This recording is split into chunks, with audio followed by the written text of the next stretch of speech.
shirkad caraf udgoon iibisa sidee bay ugu lug yeelan kartaa muran bulsho oo aad u weyn? Waara Fragranke ma shirkad caadi ah baa mise waxaa ka dambeeya wax aan weli la fahmin? Dhalinyaro la sheegay in la lacag siiyo dhaqan laga cabsi qabo inuu dhaawacmo iyo su'aalo waaweyn oo weli jawaab la'aan ah.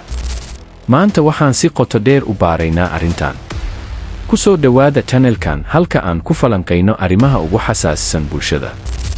Haddii aad rabto run iyo xaqiiqo, hubi inaad subscribe garayso si aadan u seegin wararka muhiimka ah. nafar waaxid oo dhalinyaro geesi ah dhaqaaq aan sidoo oo kale ah ma iska waaseen hal culimo oo geesi ah inuu masaajid khudba soo istaaga xamar dhexdeeda oo ka hadla ma waysin qof siyaasi ah intuu soo istaago dhaho dhalinyaro kaca ma waysin na Allah shaydaankin ku yaala ana mar walba dhaysin kaca waray aan lama ka hadlay idinka aad dinta idinka inaad difaacatiin Soomaaliya dintiin أنا ما كان لا وأنا 9 كيلومتر مقال مقدش كمان خن أنا كهاد لا هل نركله أو شيء كره أو كهاد المقدش جو حتى ماله.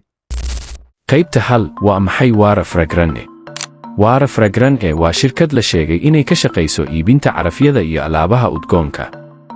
Laakiin sida shirkado badan oo cusub, xog badan oo cad oo ku saabsan cidda iska leh, halka laga maamulo, iyo qaab dhismeedka maamulka weli si rasmi ah looma hayo. Tani waxay dhalisay su'aalo muhiim ah. Ma shirkad ganacsi oo keliya ba? Mise wax kale ayaa jira? Qaybta labo, eedaha soo baxaya. Waxaa isa soo taraya hadallo sheegaya in shirkaddan ay la shaqayso dhalinyaro baraha bulshada, ay siiso lacago si ay u sameeyaan contentkaas oo mararka qaar lagu tilmaamay mid ka baxsan anshaxa bulshada Soomaaliyeed. Laakiin halkan waa muhiim. Ma jiraan caddeymo rasmi ah oo arrintan xaqiijinaya. Si kastaba ha ahaatee, su'aasha taagan waa haddii ay run tahay, maxay tahay ujeeddada? Qaybta 3, ajendo qarsoon miyaa jira? Qaar ka mid ah dadka falanqeeya arrintan waxay sheegayaan in shirkadu laga yaabo inay leedahay ajendo qarsoon, ama ay xiriir la leedahay kooxo doonaya inay beddelaan fikirka bulshada. Waxaa la sheegay in si tartiib ah loo faafinayo fikrado cusub, dhalinyarada loo adeegsanayo sidii aalad. Laakiin su'aasha ugu weyn waa ma xaqiiqo baa mise waa mala awaal? Sababtoo ah ilaa hadda. Qaybta 4, maxaa la hubaa? Maxaan la hubin? Si aan u noqono kuwa cadaalad ah, waxaa la hubaa shirkaddu way jirtaa, waxay suuq ku leedahay baraha bulshada. Waxa aan la hubin eedeymaha dhaqan xumada, ajendooyinka qarsoon, cidda dhabta ah ee ka dambaysa. Sidaas darteed waa muhiim inaan kala saarno warar la xaqiijiyey warar la isla dhex marayo. Qaybta 5, doorka bulshada hay'adaha. Arrintan waxay ina tusaysaa hal xaqiiqo oo weyn. Bulshada waa inay feejignaataa, hay'adahana waa inay baaraan. Haddii ay jirto wax dhibaato ah, waa in si cad loo ogaadaa, lana joojiyaa. Haddii aysan jirin, waa in shirkadda laga ilaaliyaa eedayn aan cadaalad ahayn. Gunaanad, Waara Fragranke weli waa su'aal furan. Run mise been? Ganacsi mise ajendo qarsoon?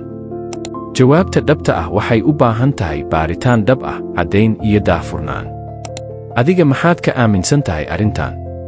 Ku qor fikirkaaga commentska.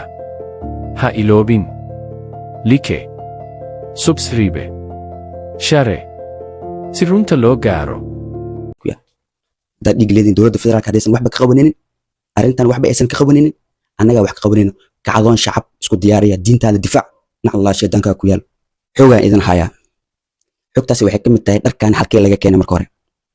Dharkan oo ujeedaan khaniisiintan ay wataan waxaa laga soo minguuriyay Lil Nas fanaanka la yiraahdo, khaniiska weyn ee qoomuluudka ah ayaa markaasi laga soo minguuriyay. Waa kana fiiri intan fiiri.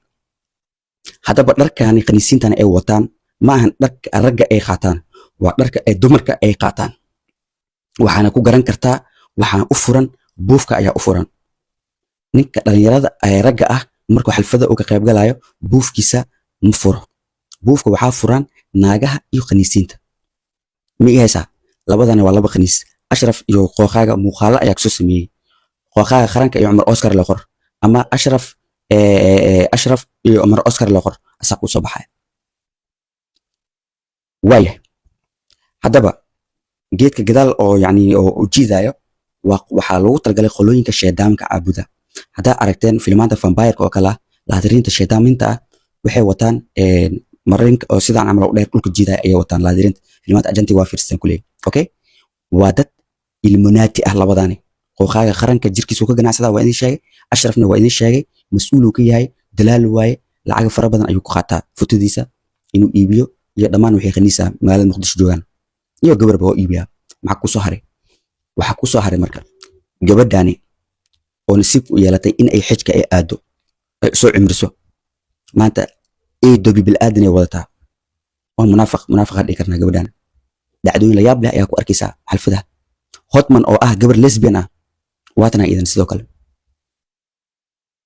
lesbian waay waxay la tumataa gabar oo balooni ciyaarta ee la tumataa